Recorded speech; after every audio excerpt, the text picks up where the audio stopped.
নুন হলুদ মেখে সোনালি করে ভেজে নিচ্ছি। এখানে সব মাছগুলোই আমার ভাজা হয়ে গেছে।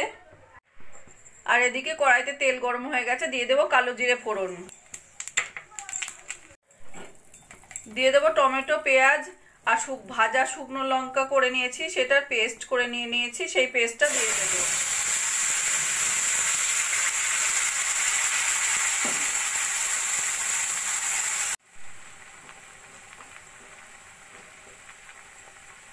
দিয়ে দেবো 1 চামচ মতো আদা রসুন বাটা, দিয়ে দেবো পরিমাণ মতো নুন হলুদ, দিয়ে দেবো 1/2 চামচ মতো জিরের গুঁড়ো। এবার সবকিছু দিয়ে ভালো করে মশলাটা কষিয়ে নেব।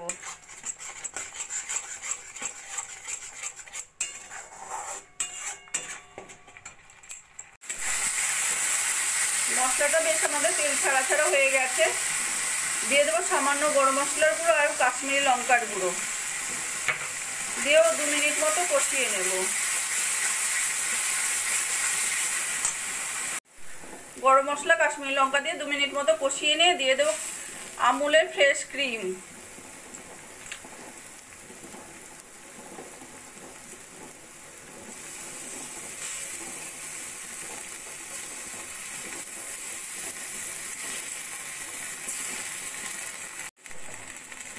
আর দিয়ে দেবো অল্প করে জল।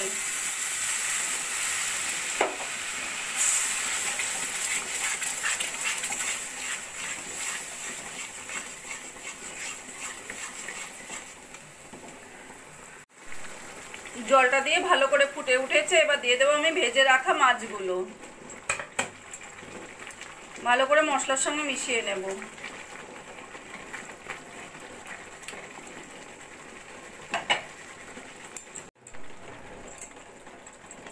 মশলা মাছে ভালো করে মিশিয়ে নিয়ে দিয়ে দেবো উপর থেকে 4টে চেরা কাঁচা লঙ্কা আর একটু ধনেপাতা ছড়িয়ে আমি গ্যাসটা বন্ধ করে দেব। পাবদা মাছের তেল ঝাল রান্নাটা আমার কমপ্লিট হয়ে গেছে। আমার এই রেসিপিটা যদি ভালো লাগে আপনারাও বাড়িতে বানিয়ে দেখতে পারেন।